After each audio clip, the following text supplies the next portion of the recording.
Hola, això és Finances en Valencià. En el vídeo d'avui te presente el moviment FIRE. La primera part del vídeo t'explicaré i te contaré en què consisteix, quan apareix i un poquet la seva filosofia. La segona part del vídeo te mostraré els 4 principis bàsics que s'han de seguir si vols aplicar el FIRE. I en l'última part del vídeo doncs, faré un exercici de com si jo volguera plegar al FIRE en 10 anys i te diré pues, el que jo faria, jo què sé. Igual tu te toca la bombilla o la llumeneta i dius, me caguen de tot, això del FIRE, què no ho faré? En fi, estàs disposat a sacrificar 10 anys de la teva vida per jubilar-te? I això és la gran pregunta del vídeo i el que has de plantejar-te. En fi, sí o no? No ho sé, ja és cosa teua. Anem allà! Bé, què és el moviment FIRE? Per les seues sigles en anglès, Financial Independence Retire Early. D'acord? És com independència financera per a poder retirar-te prompte. Doncs és un moviment que apareix al final de la dècada dels 90 en els Estats Units a partir de la publicació del llibre Your Money, Your Life. Este moviment va néixer al final de la dècada dels 90, però es desenvolupa sobretot a partir del 2018 i especialment a partir de lo que va passar en 2020 és quan hi ha gent que l'adopta massivament, especialment en Estats Units, encara que sí que el moviment està exportat a més parts del món. Inclús així també hi ha gent que el segueix. Bé, FIRE el que pregona és un estalvi actiu i unes inversions a baix cost que ens generen ingressos passius. D'acord? És a dir, prioritza l'estalvi front al consum. El moviment al final t'està dient que tu estàs dedicant moltíssimes hores a treballar, anem a dir, per a poder pagar-te els teus capritxos, d'acord? Doncs, si tu el concentres en l'estalvi i vius amb el que necessites, el moviment entén que disposes del teu temps per a les coses que són importants en la vida. D'acord? És un poc el que vos ha dit sempre de canviar el temps per diners. D'acord? És, com sempre vos ha dit, intentar que els diners treballen a favor del nostre temps. Val? Molta gent que aplica este moviment o que és partidària d'este moviment o l'abraça o com vulguis dir-ho, se marca l'objectiu de retirar-se en 10 anys. D'acord? Ara, quan vegam els 4 principis clars del FIRE, ho veurem molt més clarament com la gent vol aplegar a retirar-se en 10 anys, que és molt poc de temps, d'acord? Potser en un horitzó de 15 o 20 anys podríem dir-ho, no és que siga més realista, però sí que no implica tant d'esforç. De totes maneres, ara ho veurem clar tot això quan vegam els 4 principis bàsics del FIRE. Bé, quins són els 4 principis bàsics del FIRE? D'acord? És a dir, el que ha de permetre que te jubiles prompte o que te retires prompte. Bé, el primer és un estalvi agressiu. En el FIRE se parla de que s'hauria d'intentar estalviar entre un 50 i un 70% dels teus ingressos. D'acord? Que ningú me diga, home, un 50, un 70. Heu de pensar que això és una filosofia. I, naturalment, si tu estàs dispost a ahorrar entre un 50 i un 70% dels teus ingressos, naturalment estem parlant de que has acoplat les despeses de la teua vida a aquesta realitat, val? Que ningú s'extrapola i diga, clar, jo com tinc que ahorrar un 50, un 70, d'acord? És si adoptes la filosofia i, naturalment, si adoptes aquest estil de vida. Bé, com us he dit, se trata d'invertir buscant ingressos passius en mitjans, instruments d'inversió en baixes comissions, d'acord? Per exemple, els fons indexats, per exemple, les accions, etc, etc, etc. D'acord? Si has d'invertir en algo que te suposa una gran eixida de capital, no entraria dins de la filosofia del FIRE. Vale? Viure amb lo necessari. Naturalment, si estem estalviant un 50 o un 70% dels nostres ingressos, com podràs imaginar, ahí pues, capritxos poc. Val? Se trata de sacrificar uns anys i viure amb lo estrictament necessari per a que en X temps, com molta gent busca en aquests 10 anys, ja te pugues a retirar i viure de les teues inversions. D'acord? Naturalment estem estalviant un 50-70% que destinarem íntegrament a les inversions. O podríem guardar, jo què sé, un 5, un 10% en cas, val? Però bàsicament el que te diu el moviment és que tens que ahorrar molt per poder invertir molt en poc de temps. Val? I finalment, educació financera. Si no se té educació financera, naturalment, tota aquesta filosofia no la pots dur a terme. Necessites tindre consciència de l'estalvi, entendre el joc dels diners, entendre les inversions, la rentabilitat, etc, etc, etc. Així, aquests són els 4 principis bàsics del moviment FIRE. I així és com busca la gent a retirar-se en 10 anys. I bé, finalment, en l'última part del vídeo, doncs, vaig a fer un exercici com si jo volguera aplicar el FIRE per a retirar-me en 10 anys, val? Per a donar-te unes directrius si volgueres seguir este moviment. Desde luego, importa moltíssim l'edat. Potser un que té 45 anys, pues, diu, home, pues jo, conforme tinc la meva vida avui en dia, pues no té massa sentit, però potser un que té 18 anys, pues, home, si en 28 anys ja se pot retirar i viure de les seves inversions, doncs imagina't si li queda vida per davant. D'acord? Però, bueno, independentment d'això, ja t'he dit, vaig a fer un exercici com si jo volguera aplicar-lo en 10 anys per retirar-me. Bé, com se podria retirar una persona en 10 anys? No, quasi res, diu el diari. Bé, estalviant i invertint únicament com a poder podria ser, però és molt, molt, molt complicat. D'acord?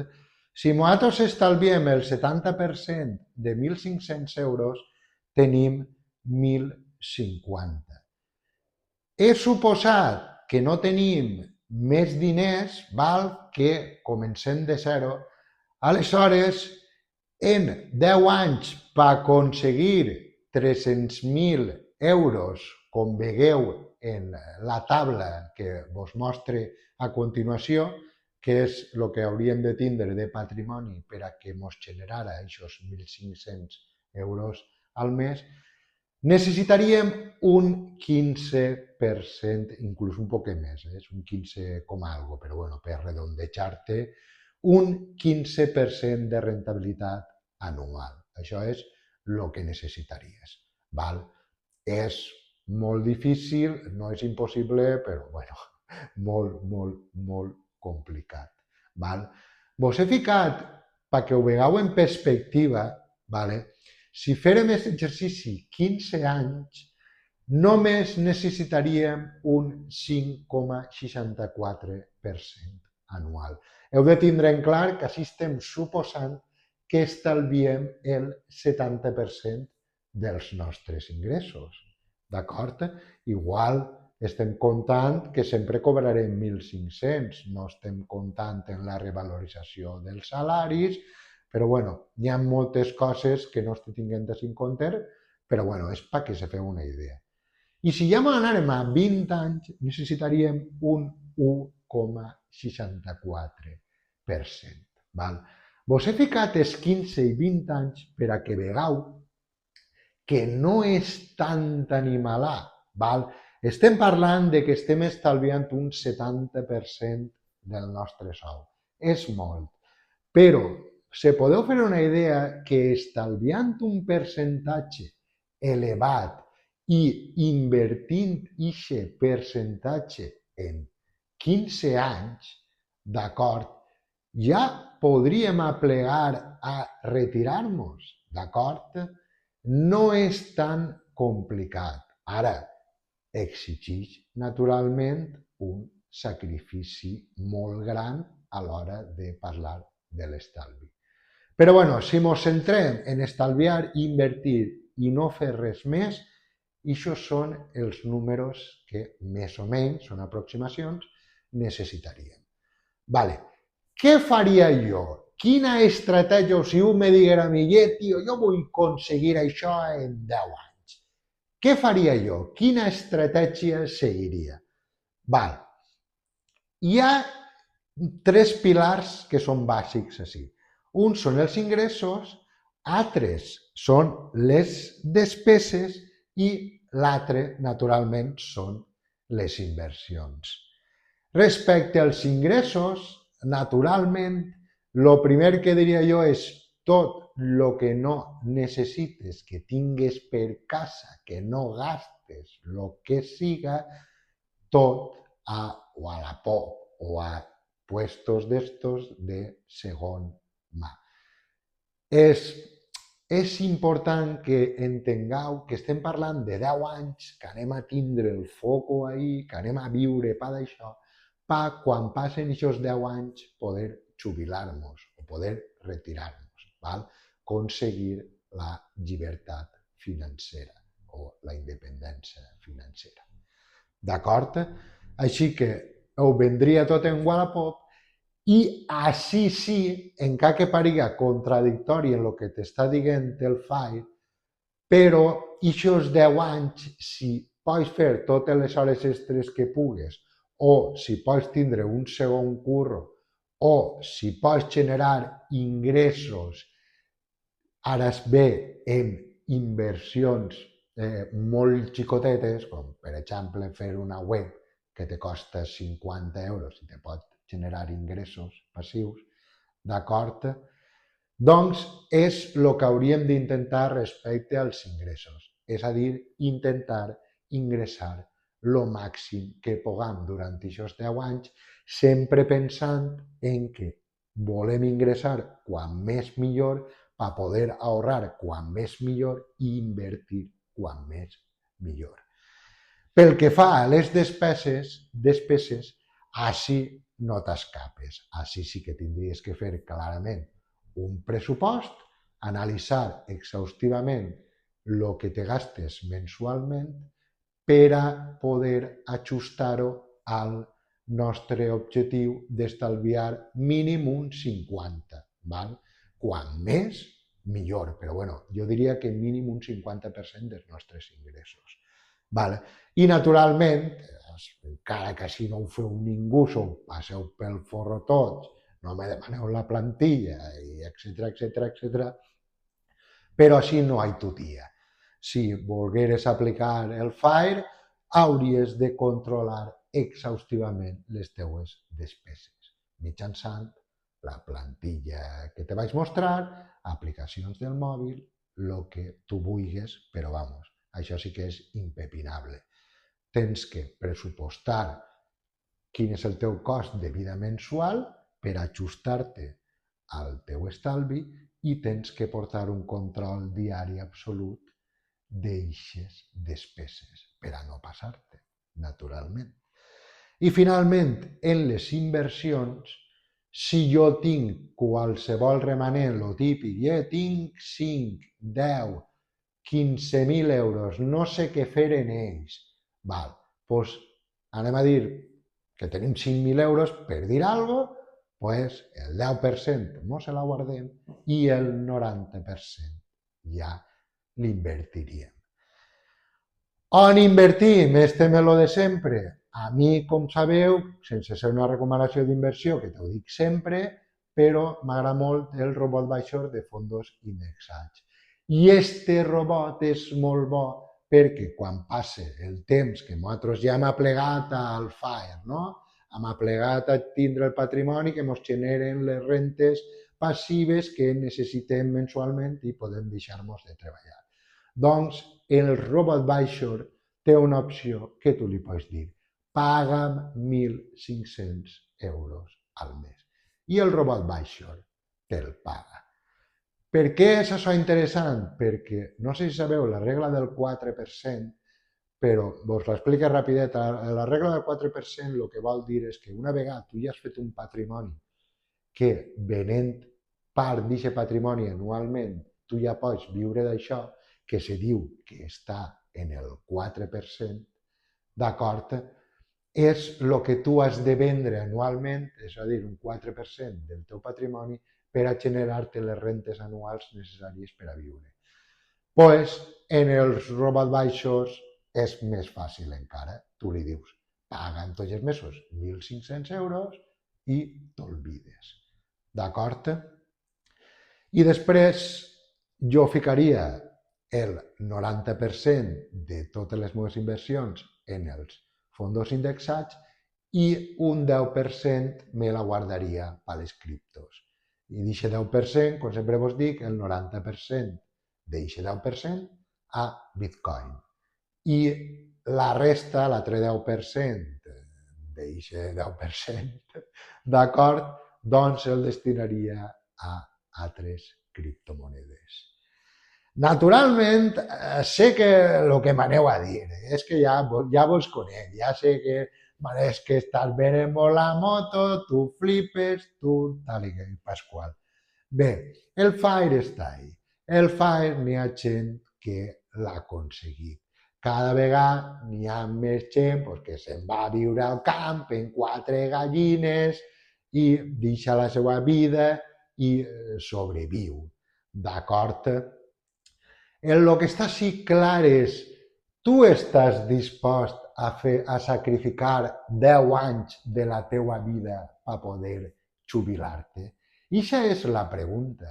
Si naturalment no estàs dispost o disposta a fer ningun tipus de sacrifici, doncs totes aquestes filosofies que te la porten al pairo i naturalment me vas a dir que estic venent la moto. Però això no és una moto, això és real i se pot aconseguir. Ara, implica un sacrifici que te cagues, és sacrificar 10 anys de la teua vida, o 12, o 13, o 15, no ho sé, però bueno, la majoria de la gent vol intentar aconseguir-ho en 10 anys, val, per a poder jubilar-te, per a poder disfrutar, una vegada passen aquests 10 anys, de la vida que te mereixes o que vulguis portar, al final és disposar del teu temps. Sempre vos dic el mateix. La independència financera és disposar del teu temps i no n'hi ha més. I decidir en cada moment tu què vols fer en la teua vida. I ja està. I això és el FIRE, este és el tema. No estàs dispost a sacrificar-te, doncs no té ningú sentit que abraces el FIRE. Ara, vols currar-te, t'ha fet pensar, vols investigar i buscar i tal i qual, pues com sempre, no? Jo t'ho presente i ahí ho tens. I tu ja després fas el que et dona la gana. I bé, res més, donar-te les gràcies si has estat ahí veient el vídeo, Bé, ha tingut uns problemes tècnics i la veritat se m'ha trencat el mòbil i no puc gravar. Avui estic gravant en el mòbil de la meva dona, però la veritat és que ni tinc càmera ni tinc res. Aleshores ara pues, no sé el que faré. Igual ara pues, estic una temporadeta sense poder publicar o ja no publicaré, ja no ho sé, no sé el que faré. Des de luego no vaig a comprar-me un mòbil nou per gravar, això està clar, perquè el mòbil me funciona perfectament, simplement és el micro que no connecta i no va. I la veritat és que és un poc desesperant. Però bueno, farem el que podrem, che. Recorda la mítica frase, controla la pasta i seràs més feliç. I bé, disfruta de la vida perquè demà no sabem què passarà. Si vols veure l'últim vídeo que he publicat, així el tens. I si per contra te mola el canal, aprens, passes un rato divertit, està molt guai del Paraguai, pues així tens un vídeo interessant. Te mola el canal? No te'n vagis i pues, mira un altre vídeo i passes l'esprai, jo què sé.